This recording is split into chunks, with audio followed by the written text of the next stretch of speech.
1 tahun sudah Muhammad Saleh Astawi dan Agus Suranto memimpin Kabupaten Tanggamus sebagai Bupati dan Wakil Bupati sejak menjabat 20 Februari 2025. Banyak cerita, banyak kerja nyata, dan tentu saja masih banyak juga tantangan dan juga harapan ke depan. Hari ini kita tidak hanya akan membahas capaian, tetapi juga kita akan berbincang lebih dekat. Apa sih yang sudah dilakukan, apa tantangannya ke depan, dan yang paling penting, kemana arah Tanggamus ke depan. Karena pembangunan itu bukan hanya soal data pemirsa, tetapi juga soal rasa yang dirasakan langsung oleh masyarakat tentunya. Sudah hadir di studio Metro TV pemirsa Bupati Tanggamus Bapak Haji Muhammad Saleh Astawi, Wakil Ketua 1 DPRD Kabupaten Tanggamus dari fraksi Partai Gerindra, Rangga Putra Hakim, Wakil Ketua 2 DPRD Kabupaten Tanggamus dari fraksi Partai PKB, Bapak Irwandi Suralaga, dan juga Kepala Bapperida Tanggamus, Insinyur Doni Sengaji Berisang. Selamat pagi Pak Bupati dan Bapak semua. Apa kabar, sehat? Alhamdulillah. Terima kasih sudah hadir di Metro TV. Kita juga ingin tahu lebih jauh bagaimana Kabupaten Tanggamus saat ini sudah dipimpin oleh 1 tahun oleh Pak Bupati. Seperti apa Pak 1 tahun ke belakang, apa yang paling berkesan selama memimpin? Ya, alhamdulillah, tentu awal pertama saya memimpin, saya mau konfirmasi ya apa hasil penelitian saya sebelumnya. Dan ternyata memang kebenaran itu ada, sehingga saya bisa menentukan apa-apa langkah-langkah yang harus saya jalankan gitu ya. Pertama langkah tentu kita melihat kondisi daripada masyarakat Tanggamus, kondisi daripada itu masalah infrastruktur dan lain-lain sebagainya di Tanggamus. Dan langkah awal kita melihat dulu tentang kondisi masyarakat ya, secara umum ternyata ada beberapa hal yang perlu perhatian khusus sesuai dengan untuk mengarah kepada visi misi saya itu. Ada pertama yang harus saya benahi itu adalah kondisi kesehatan. Kesehatan masyarakat, kesehatan pendidikan, dan sebagainya. Kesehatan contohnya misalnya itu seperti ternyata mereka banyak sakit, tidak mampu ke rumah sakit karena BPJS tidak tersedia atau tidak dibayar. Nah, itu langkah awal saya. Itu dalam waktu 3 bulan saya minta itu BPJS harus segera selesaikan supaya masyarakat bisa terjamin kesehatannya. Lalu lanjutnya saya pelajari segi pendidikan dan survei kepada masalah pendidikan, karena basic daripada kemajuan suatu daerah itu tentu dari pendidikan dan kesehatan ya. Nah, pendidikan sekalian banyak yang perlu dirombak, banyak yang perlu diarahkan itunya. Lalu yang ketiga infrastruktur. Infrastruktur itu dasar. Apapun yang akan kita rencanakan, apakah yang kerjakan itu tergantung infrastruktur itu yang akan menjadi dasarnya, modalnya, basicnya. Nah, infrastruktur. Nah, sementara yang kita hadapi, yang kenyataan yang ada, kita itu PAD kita kecil sekali. Relatif kecil, sehingga APBD kita juga hanya ketergantungan dari pusat.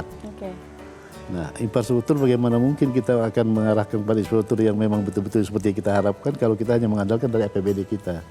Nah, oleh karenanya dari langkah awal saya koordinasi, berkolaborasi sama OPD-OPD yang ada, saya minta supaya mereka itu aktif, proaktif untuk meminta kepada provinsi dan pusat. Termasuk saya sendiri turun. Untuk pendekatan kepada gubernur, pendekatan kepada kementerian, bagaimana untuk bisa kami itu dibagi, untuk diarahkan kepada infrastruktur. Jadi jalur-jalur komunikasi yang terhambat itu dibuka ya Pak dibuka ya? Semua. Dari prioritas awal tadi kesehatan, pendidikan, infrastruktur juga mendukung, karena semua sektor pasti butuh infrastruktur yang mumpuni gitu ya Pak ya. Sejauh ini bagaimana tanggapan masyarakat? Alhamdulillah. Karena memang masyarakat tentu tanggapan sesuai dengan realita yang ada ya. Kenyataan yang memang kita sampaikan itu nyata. Sekarang sudah ada beberapa progres, kemajuan, misalnya infrastruktur sudah mulai diinikan, kesehatan sudah nyata, sudah kita bayar BPJS-nya. Pendidikan sudah kita mulai ada pembenahan pendidikan, masalah sekolah, masalah apa, kita sudah minta bantuan pada pusat. Dan jalan-jalan provinsi, jalan pusat juga mulai direalisasikan. Diperbaiki ya. Diperbaiki, karena seperti kemarin kita mendapat ada beberapa lumayan cukup dijatahi oleh, karena pendekatan kita dengan provinsi diberikan yaitu untuk infrastruktur. Dengan pusat juga begitu. Gitu. Oke. Pak Doni, dari perencanaan dan pembangunan sejauh ini program-program yang dicanangkan sudah sesuai on track atau bagaimana, Pak? Untuk Kabupaten Tanggamus dirasakan on the track ya. Jadi kalau kita lihat sesuai dengan dokumen RPJMD yang ada 2025-2029. Visi Kabupaten Tanggamus, Pak Bupati menggaungkan bersama Tanggamus maju menuju Indonesia Emas. Dengan misi, ada 5 misi. Jadi ada peningkatan kualitas hidup, sesuai Pak Bupati tadi, kesehatan. Terus ada lagi penguatan ekonomi. Yang ketiga pemerataan pembangunan dari desa ke kota. Yang keempat tata kelola pemerintahan. Dan yang terakhir lingkungan yang aman dan berkelanjutan. Dari sisi pencapaian makro, indeks pembangunan manusia kami di Kabupaten Tanggamus meningkat dari 70 menjadi 71,34. Jadi dengan kategori tinggi, Pak. Dari satu tahun kepemimpinan Pak Bupati, indikator indeks pembangunan manusia meningkat. Ditambah lagi angka kemiskinan yang menurun dari 10,28% sekarang menjadi 10,1%. Memang perlu ditingkatkan kembali, tapi adanya di satu tahun pertama Pak Bupati memang banyak sekali goncangan, ibaratnya terjadinya efisiensi seluruh daerah, tapi tidak memberhentikan Pak Bupati untuk bekerja. Di situ juga ada sinergi dari provinsi seperti Pak Bupati katakan tadi, provinsi dan pemerintah pusat membantu kami. Dan alhamdulillah berkat sinergitas yang ada, capaian-capaian makro tetap terjaga. Untuk pertumbuhan ekonomi, ini capaian yang tinggi dalam 5 tahun terakhir. Kabupaten Tanggamus pertumbuhan ekonomi 4,8 dari 4,01 sekarang 4,87. Ini pertumbuhan ekonomi yang 5 tahun ke belakang ini tertinggi, Mbak Gadis. Jadi secara makro jadi selengkapnya mungkin ini on the track. Data membuktikan bahwa meskipun banyak tantangannya, situasi juga tidak menentu, tetapi angka kemiskinan turun, lalu juga dari indeks perekonomian juga meningkat begitu ya. Saya mau beralih ke dari sisi legislatif sebagai pengawas. Pak Rangga melihatnya bagaimana kepemimpinan Pak Bupati dan Pak Wakil Bupati setahun ini? Baik, terima kasih Mbak Gadis. Jadi sebenarnya kami ini bukan pengawas tapi mitra untuk pemerintah daerah. Dari sudut legislatif, 1 tahun Pak Bupati ini di menjalankan pemerintah baik, mendapat penilaian baik, terukur dan terstruktur. Kenapa kami sampaikan demikian? Karena biasanya tahun pertama itu kan masih penyesuaian, Bu. Nah, tapi dalam penyesuaian ini Pak Bupati sudah berhasil menjalankan beberapa program unggulan. Seperti disampaikan tadi, ada BPJS yang sudah menembus UHC. Itu luar biasa. Nah, terstruktur, terukur, dengan keterbatasan dana yang ada, program-program Pak Bupati masih bisa dijalankan. Seperti apa tadi, karena memang kita belum punya dana yang cukup, tapi Pak Bupati menggandeng untuk pemerintah pusat dan pemerintah provinsi membantu untuk di infrastruktur. Jadi kami nilai itu baik, pemerintahan Pak Bupati setahun ini sudah baik, terstruktur dan terukur. Kalau dari Pak Irwandi, catatannya seperti apa? Apakah ada sektor-sektor yang kemudian ke depan harus menjadi perhatian ekstra? Kalau kami melihat Pak Bupati ini pemberani. Karena selama ini daerah-daerah yang terisolir itu tidak berani disentuh, tapi di pemerintahan Pak Haji Saleh Asnawi ini alhamdulillah daerah-daerah terisolir itu mulai dibuka. Daerah-daerah seberang lautan yang selama ini jadi harapan masyarakat agar mereka itu bisa dibuka supaya tidak terisolir lagi, dengan kepemimpinan Pak Haji Saleh ini sudah mulai dibuka. Nah, mudah-mudahan ke depan ya kelanjutan pembangunan infrastruktur daerah-daerah terisolir itu tetap menjadi prioritas nanti di kepemimpinan Pak Haji Saleh. Karena Kabupaten Tanggamus cukup luas ya Pak ya. Pulau-pulaunya juga banyak, indah-indah, dan sebenarnya punya potensi yang luar biasa. Kita akan lanjutkan perbincangan usai jeda, Bapak-Bapak, dan pemirsa tetap bersama kami akan segera kembali.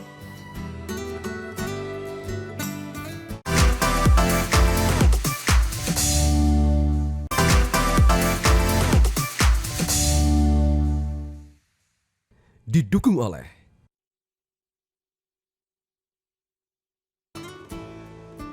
Anda kembali selamat pagi Indonesia, pemirsa. Kita masih berbincang mengenai Kabupaten Tanggamus dan masih ada Bupati Tanggamus di sini. Pak Bupati tadi sudah cerita soal 1 tahun kepemimpinan seperti apa. Saya juga mau tanya Pak, bahwa setiap ini pun pasti ada tantangannya. Setiap perjalanan memimpin itu pasti ada tantangannya. Apa yang dihadapi selama ini dan ke depan solusi-solusi yang mau dibawa untuk menyelesaikan tantangan-tantangan tersebut seperti apa Pak? Ya, memang Tanggamus itu cukup potensial ya. Karena dia punya garis pantai itu 202 kilo.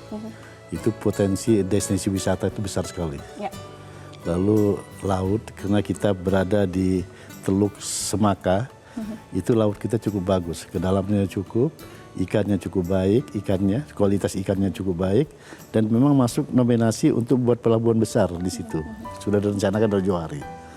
Nah, lalu yang ketiga pertanian. Kita itu mayoritas petani, 80% pertanian. Nah, tantangannya selama ini semua ini tidak pernah diinikan karena memang tidak mungkin akan ada peredaran uang yang cukup, akan perputaran ekonomi yang bagus di suatu daerah yang 80% petani. Kalau tidak ada transaksi hasil komoditi petani. Nah, komoditi petani ini akan timbul apabila ada kolaborasi antara pemerintah dan petani, membantu pupuk, membantu edukasi, membantu tenaga ahli segala macam sehingga mereka produktif. Nah, ini yang jadi tantangan selama ini saya lihat 20 tahun terakhir tidak ada itu kerjasama antara pemerintah dengan petani, tidak ada perhatian. Bahkan terakhir saya itu ada cari pupuk pun susah katanya. Nah, itu jadi tantangan saya atau mencari jalan keluarnya seperti apa, bagaimana pendekatannya supaya kita bisa menggali potensi yang ada itu sehingga betul-betul Tanggamus itu bisa eksis, ya tentu masyarakatnya akan itu sejahtera tentunya ya. Jadi sebetulnya potensinya luar biasa dari pertanian, perikanan, pariwisata itu semua bisa dimaksimalkan dengan komunikasi yang lancar dengan masyarakat. Dan ya, Pak? itu saya sepakat sekali linear ya, satu arah dengan apa yang dikebijakan pusat. Itu bahwa itu hilirisasi dari hasil pertanian, hilirisasi dari hasil kelautan. Misalnya kelautan kostorin.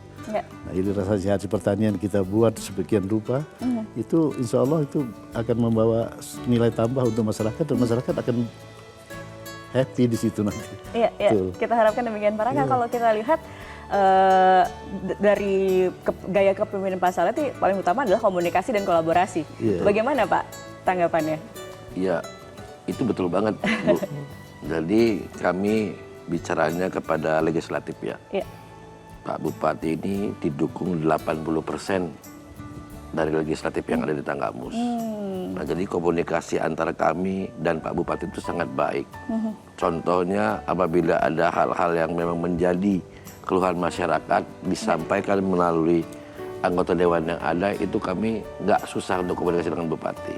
Akhirnya langkah-langkah yang diambil oleh pemerintah daerah tepat sasaran, seperti itu.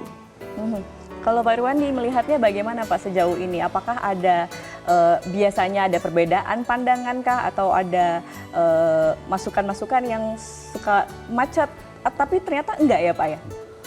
Kalau perbedaan pandangan itu biasa, wajar. Okay. Nanti tapi endingnya adalah untuk Tanggamus. Tapi selama ini yang kami rasakan komunikasi dengan Pak Bupati itu bagus. Sehingga apa-apa yang menjadi saluran-saluran dari masyarakat kepada kami itu kami sampaikan dan ditanggapi oleh Pak Bupati. Nah, mudah-mudahan ke depan nanti akan tetap terjaga seperti ini karena kami melihat Pak Bupati ini di samping dia mempunyai keinginan tetapi di Tanggamus itu dianggap dia niat yang ibadah untuk membangun Kabupaten Tanggamusnya. Nah, inilah kesempatan Kabupaten Tanggamus untuk lebih maju di periode inilah yang kami nilai nanti akan bisa terwujud nantinya. Mudah-mudahan nanti komunikasi yang terus berjalan ini tetap akan kami jaga terus. Betul. Nantinya. Bukan hanya antar eksekutif dan legislatif, tapi juga lembaga-lembaga lain yang bisa mendukung, stakeholder yang bisa mendukung program dan goals semua. yang ingin Iya, dituju betul. dari pemerintah daerah Tanggamus ya Pak ya? Iya, saya kira memang harus berkolaborasi seluruh yang ada di situ ya, termasuk dari pihak instansi lain pun Betul. yang ada di situ kita berkolaborasi. Dan saya yakin ini, nah saya juga beberapa ini sudah mendapatkan satu grant ada bantuan dari kementerian. Saya sangat aktif. Saya minta OPD-OPD kita itu aktif. Coba komunikasi dengan kementerian, komunikasi dengan provinsi, komunikasi apa yang bisa dibantu. Karena sekarang ini sarana-prasarananya cukup sekali. Presiden kita sangat perhatian suasana pangan misalnya. Sementara kalau suasana pangan itu di Tanggamus itu memang tempatnya untuk bisa. Itu bisa. Makanya kemarin juga saya ada pertemuan dengan Menteri Pertanian ya seperti itu. Nanti kita dibantu ada beberapa. Dan kita juga coba untuk mencari calon-calon investor yang bisa bekerja sama di Tanggamus karena potensi kita misalnya wisata. Oke. Wisata nggak mungkin kalau kita mau tangani pemerintah sendiri yang tangani kecuali kita berkolaborasi dengan itu kerjasama ya, Betul, operasional minimal dengan pengusaha-pengusaha. Dan saya optimis dalam program ini 2 tahun 3 tahun ke depan akan terwujud semua itu. Oke, Pak Doni dari Bapperida, bagaimana kemudian cara mengukur keberhasilan program-program pembangunan yang sudah berjalan dan apa yang kemudian menjadi program unggulan ke depan dan harus dituntaskan, Pak? Oke.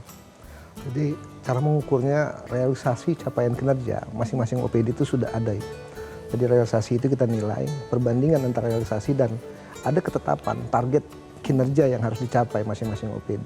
Nah itu perbandingan itulah yang kita akan lihat, kita evaluasi di mana tantangan, di mana hambatan ke depan untuk bisa memberikan kebijakan yang lebih baik ke depannya.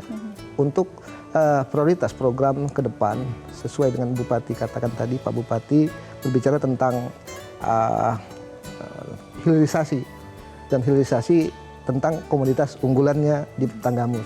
Komoditas unggulan emang di Tanggamus baru bersifat tidak diolah, masih baku. Gitu. Nah, kemungkinan ke depan dengan program Pak Bupati, hilirisasi untuk komoditas unggulan yang ada di Tanggamus seperti kopi, kakao, dan lain-lainnya itu bisa dikembangkan.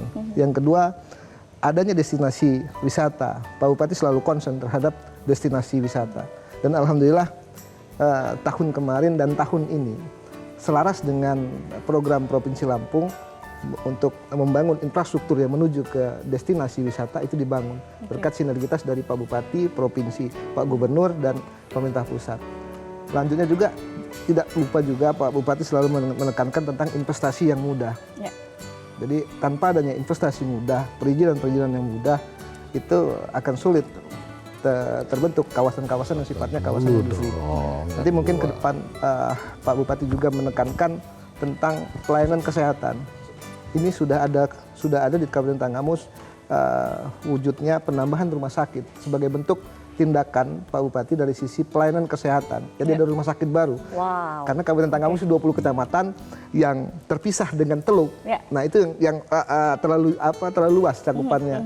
Sehingga Pak Bupati berinisiatif untuk meningkatkan pelayanan kesehatan dengan membuat rumah sakit baru untuk peningkatan pelayanan di sektor kesehatan. Mungkin itu. Itulah yang dibutuhkan oleh masyarakat ya Pak. Terakhir mungkin ke Pak Bupati, harapan untuk Kabupaten Tanggamus ke depan dan inovasi apa yang mungkin dihadirkan untuk mengakselerasi pembangunan ini bisa secara merata dan dirasakan masyarakat agar masyarakat juga di Tanggamus lebih sejahtera, Pak. Ya, itu memang dasar basic ya sudah kita tempuh. Tentu langkah selanjutnya misalnya rumah sakit tadi kita mintakan ke pusat, minta bantuan untuk dibangun rumah sakit, desentralisasi. Nah ke depan ini kita memang untuk itu hilirisasi terkait dengan hilirisasi tadi linear dengan atau searah dengan pusat ya. Itu hilirisasi untuk tingkat itu misalnya hortikultura dari masyarakat pedesaan. Untuk kegiatan UMKM, untuk kegiatan ibu-ibu PKK, itu kita hilirisasi hasil-hasil hortikultura itu. Misalnya cabai bisa menjadi itu menjadi sambal. Oke itu dan lain sebagainya itu. Jadi juga ada peningkatan produktif ya Pak ya. Peningkatan produktif, peningkatan hasil, peningkatan nilai tambah daripada hasil pertanian mereka. Oke. Dan tentunya kita harapkan juga masyarakat bisa lebih sejahtera dengan fokus tadi kesehatan, pendidikan, dan juga infrastruktur yang kemudian mendukung perekonomian mereka tentunya. Iya, jadi dengan hilirisasi itu akan mendukung perekonomian mereka, nilai tambah. Nah, kita sebagai pemerintah bertanggung jawab atas kesehatan mereka, atas kesejahteraan mereka akan berusaha sendiri dengan itu, kita berikan jalan. Oke, baik. Baik, kita harapkan demikian dan kita harapkan 1 tahun ini kan hanya awal, bukan akhir. Jadi ke depan masyarakat bisa merasakan benar-benar program yang sudah dicanangkan oleh Pak Bupati, Pak Wakil Bupati. Supaya jadi catatan juga bahwa prestasi atau progres yang kita laksanakan selama ini 1 tahun terakhir itu, 1 tahun awal itu kita bisa buktikan itu, walaupun sebetulnya saya sebagai bupati belum menentukan anggaran belanja daerah. Itu sudah ditentukan sebelumnya. Jadi bukan saya di sessionnya untuk menentukan arah itu, tapi kita mengambil inisiatif untuk itu. Ya, baik. Kita harapkan semua niat baik dan kerja-kerja nyata ini bisa menghasilkan kebaikan juga untuk masyarakat Kabupaten Tanggamus tentunya dan semua bisa merasakan secara merata. Terima kasih Pak Bupati sudah hadir, terima kasih Pak Doni, Pak Rangga, Pak Irwandi sudah hadir di Studio Metro TV dan kita jadi tahu nih bagaimana Kabupaten Tanggamus kemajuannya seperti apa. Jangan lupa hadir lagi ke sini, kita pengen tahu lagi. Kita tanya update lagi soal Tanggamus seperti apa dan mungkin kita ke Tanggamus ya Pak ya? Boleh. Biar tahu pariwisatanya seperti apa. Oke, baik, terima kasih sekali lagi Bapak-Bapak. Dan itu dia pemirsa perbincangan kita kali ini sekaligus menutup perjumpaan kita di Selamat Pagi Indonesia. Saya Gadis Bianca mewakili kerabat kru yang bertugas pamit undur diri. Terima kasih atas kebersamaan Anda. Selamat pagi, sampai jumpa.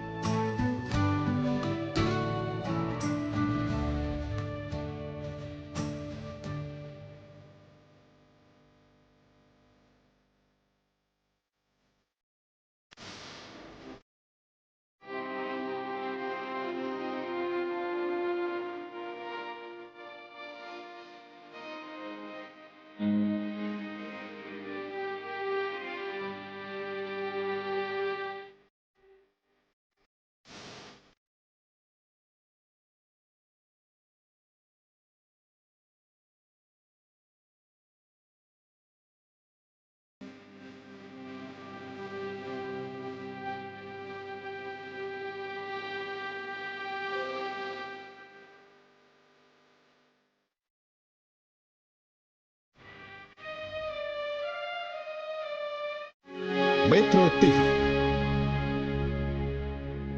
Jelajahi cara baru mendapatkan informasi. Download Metro TV Extend sekarang.